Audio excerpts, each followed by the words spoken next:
Oi galera, eu sou a professora Jenny, sou professora de Química e você está no canal Aprovando. Hoje nós temos dois convidados especiais aqui no canal, dois professores de Geografia que estão vindo trazer dicas de vestibular, dicas para o Enem, mais especificamente dicas de Geografia para o Enem e para o vestibular da URGS. Então se tu vai fazer um dos dois, ou os dois, aproveita e olha esse vídeo até o final.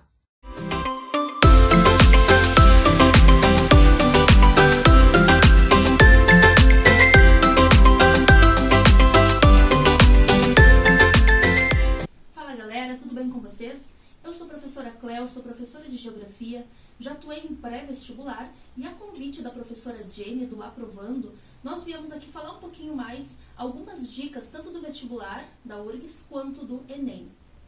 Oi, salve meus queridões, sou a professora Deva, sou professor de vestibular e Enem já há 10 anos, passagem nos melhores pré-vestibulares de Porto Alegre e da região metropolitana. E vim conversar com vocês, a convite do Aprovando, professora Jenny, então, sobre a diferença do Enem e da URGS. E essa primeira diferença, ela começa com a origem de ambos. Enquanto a URGS é um concurso vestibular, tu vai fazer a tua inscrição lá, e vai estar lá escrito, concurso vestibular. Quando é que se faz concurso? Concurso se faz quando tem muita gente para poucas vagas. Ou seja, qual é o objetivo do concurso? É eliminar pessoas. Enquanto o Enem, ele surgiu como um exame de ensino médio, para ver realmente se os alunos brasileiros estavam compreendendo ou não, estavam chegando às competências e habilidades mínimas exigidas pelo MEC então. Logo, qual é o resultado na prova? Enquanto a prova da URGS faz questões para eliminar concorrentes, o Enem faz questões para realmente perceber o aprendizado ou não do aluno. O resultado aqui de uma prova da URGS, por exemplo, pode ter um gráfico lá que simplesmente está para te sacanear. Tu vai olhar aquele gráfico 1000 vezes e ele não vai fazer diferença na tua questão. Enquanto o Enem se largar um gráfico lá, pode ter certeza que tua resposta ela passa por aquele gráfico. Então, isso é uma diferenciação básica entre prova do Enem e prova da URGS. Bom, vamos começar então pelo Enem. Analisando a prova de 2018 e a prova de 2019, foram duas provas que tiveram algumas coisas um pouco diferentes, né? A gente teve uma variação maior dentro da geografia, principalmente dentro da geografia física. Então, quando a gente fala em geografia física, tem um tema que é bastante relevante e sempre cai nas provas, que é voltado à cartografia, principalmente projeções cartográficas. Então, são dois... tanto a parte de escala quanto a parte de projeção cartográfica, e a projeção cai na geografia, mas a parte de escala pode cair lá na matemática. Então é importante a gente entender a relação de proporção também para fazer uma boa prova. É assim, a parte de cálculo mesmo cai na matemática, a competência da matemática. Bom, mas um outro tema que tem sido bem relevante principalmente nas duas últimas provas é a questão de geologia e de geomorfologia. A gente prestando atenção, né, nesses temas, tem um linguajar técnico que tem aparecido bastante nas provas. Por exemplo, processos endógenos e exógenos.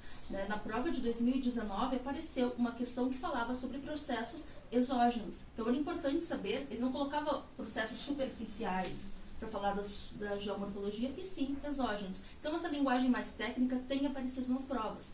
Assim como questões relacionadas às variações climáticas ou propriamente os climas brasileiros. A prova do Enem ela é uma prova que abrange muito as questões brasileiras, então é importante a gente entender todo o sistema clima, né, os elementos e fatores climáticos, relacionar também com os diferentes biomas, né, porque quando a gente entende a geografia, a gente percebe que é tudo muito interrelacionado, então é tudo muito lógico. Quando a gente trabalha então com o clima, dependendo do clima, se um clima mais quente, ele pode também ser um clima mais úmido. Sendo quente e úmido, a vegetação vai ser uma vegetação com um porte maior. Então, assim, a gente precisa entender todas essas relações, e o Enem, ele pede muito isso, que a gente entenda essas relações que acontecem dentro da geografia. E na geografia humana, então, nós temos aquelas duas áreas que mais caem, que é a geografia urbana e a geografia agrária. Ambas historicamente falando sobre a questão de conflitos. Isso aí porque as provas do Enem até 2018, por ali, elas tinham uma característica que começa a se modificar já em 2019. Enquanto as anteriores, elas puxavam muito para a questão da relação da transformação do espaço geográfico a partir do tempo, nós chegamos com uma prova de 2019 já mais pragmática, trabalhando diretamente o resultado, ou o caminho para chegar àquele bom resultado. Bueno, o que a gente acaba tendo com isso aí? Na geografia agrária se trabalhava muito as questões de conflito fundiário, questão de indígena também no conflito fundiário. Enquanto a gente pega na prova de 2019, a questão do indígena gera como indígena empreendedor. Então, tem toda algumas sutilezas que elas vão modificando das provas históricas do Enem para a prova de 2019. Então, já temos que ver qual vai ser a característica da prova de 2020. Além disso aí, a questão também da demografia, transformação da população, características da população em determinado momento e também para o outro. A globalização também foi um assunto sempre muito recorrente na prova do Enem, e até nisso aí ela tem uma característica bem semelhante com a da URGS, que tanto a globalização para o Enem quanto para a URGS, eles focalizam muito no Brasil. O pensamento sempre vai muito pegado a partir do Brasil. E a questão ambiental, que daí sim é aquela questão de geografia mesmo, dentro da área das ciências humanas, quando cai a questão ambiental, é uma leitura totalmente geográfica, porque ela vai lá e pega fatores da climatologia, geomorfologia e trabalha com uma análise social. Então, a prova do Enem, ela vem sempre com essas características. Já para a URGS, vamos começar ali com a geografia mais física com a Cleo. Bom, a prova da URGS, ela é, pelo menos nos últimos anos, né, nós temos percebido, ela é muito parecida em termos de organização dos conteúdos dentro da prova. Inicia com a geografia física, a gente tem praticamente metade da prova de geografia física, então aquela galera que tem um pouco mais de dificuldade de entender a geografia física, ou mesmo que não gosta da geografia física, precisa se debruçar bastante nessas questões, porque elas aparecem mesmo.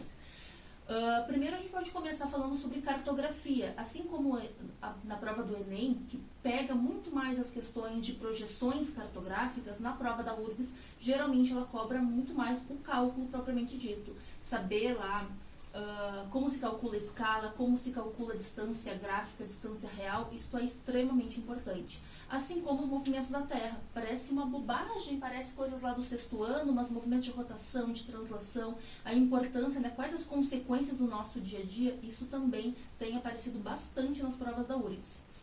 Outra coisa que aparece também é a orientação e localização. Entra a parte de coordenada geográfica, entra a parte de posicionamento do Sol, para a gente saber, né, para que lado, né, é o leste, que lado é o oeste, norte, enfim. Então, aqueles pontos cardeais colaterais, coisas que nós vemos muito no ensino fundamental e principalmente lá no primeiro ano do ensino médio, elas aparecem bastante, né, nessa configuração de prova da URGS. Assim como conteúdos muito voltados para o Rio Grande do Sul.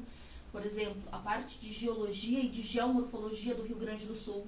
Né? Nossa, nas últimas provas caíram muitas questões relacionadas à parte de geologia propriamente dito, né? De formação de rochas, como elas se formam, das rochas ígneas e magmáticas, das rochas sedimentares, enfim. Então, muito voltado para o Rio Grande do Sul. Essa é uma característica muito forte da prova da URGS, assim como as questões de mudanças climáticas, porque nós temos o Centro Polar e Climático da URGS, que estuda exatamente essas mudanças ambientais globais. É um centro de referência no mundo inteiro, que está localizado na URGS. Então, nós temos sempre algumas questões que abordam essas questões voltadas às mudanças climáticas. Se vocês estão ouvindo umas patinhas batendo no chão, é o nosso amigo Bob, que está meio nervoso nos momentos de gravação. E, inclusive, a parte de geografia física do Rio Grande do Sul é como normalmente fecha a prova da URGS.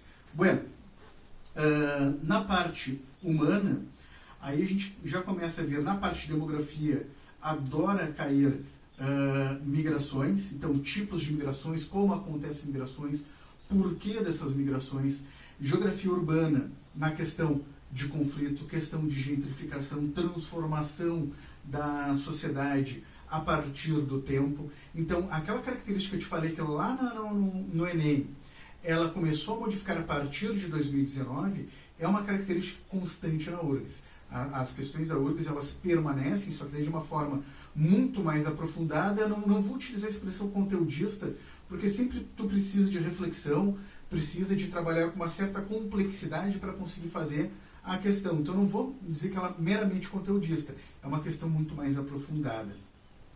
Questão de globalização, então, entender os grandes conflitos mundiais, entender o que acontece no mundo inteiro e as questões que percutem, então, no Brasil também. E além do Brasil, na própria globalização, também tem as relações do Rio Grande do Sul, parceiros econômicos do Rio Grande do Sul, para quem o Rio Grande do Sul mais vende, de quem o Rio Grande do Sul mais compra, o que se vende, o que se compra. Tudo isso aí são questões que a URGS gosta de cobrar também. Então, de forma geral, essas são as características da prova de Geografia Humana da URGS. O que eu sempre peço para os meus alunos na hora de estudar no início do curso? Eu peço que eles imprimam um mapa de geografia, um mapa mundi de geografia política, um mapa mundi de geografia física e um mapa mundi cego. Por quê? Nos da geografia física, eu peço que faça anotações de geografia humana em cima deles. Vai lá, coloca o número 1, escreve, daí depois um papelzinho, faz a tua legenda, o que é aquele número 1. Por quê? A geografia é uma ciência de relações. Tu só vai compreender geografia realmente quando tu entender que a parte econômica de um determinado país, ele se dá porque tem ou uma determinada bacia hídrica que vai abastecer economicamente determinado espaço geográfico, ou porque ali eu vou ter um determinado minério. Isso é assim que tu consegue estudar a geografia de forma verdadeira, sempre fazendo a relação entre a geografia física e a geografia humana, e aí tu começa a compreender a geografia e ver que não é uma decoreba, mas compreensão do mundo. E o mapa de geografia cego é por quê? Esse é especial para a URGS. A URGS adora cobrar localização, que tu saiba onde está acontecendo. Então, se ela está falando agora, por exemplo, que está acontecendo um conflito, ou está se amenizando um conflito entre curdos e sírios, ele vai te dar um mapa daquela localização e a partir daí ele não vai te dar o nome dos países. E vai te perguntar onde é que é cada coisa, quem é determinado país. Ou seja, é para fazer uma relação no teu mapa de geografia, no teu mapa mundi cego, sobre aquilo que tu olhaste nos dois mapas. Bom, então acho que era isso, né? Nós demos assim um panorama geral, né? Tanto da prova da URGS quanto na prova do Enem. Desejamos boa sorte, né? Para aquilo que você for escolher para a sua vida, seja Enem, seja URGS, seja qualquer dos vestibulares. Não se esqueçam de curtir esse vídeo, compartilhar esse vídeo, se inscreva no canal, ative o sininho para receber as notificações. Nós também temos o nosso Instagram, @geocasaldeprofs, onde a gente coloca algumas dicas, então, de geografia, certo? Um abraço, até mais!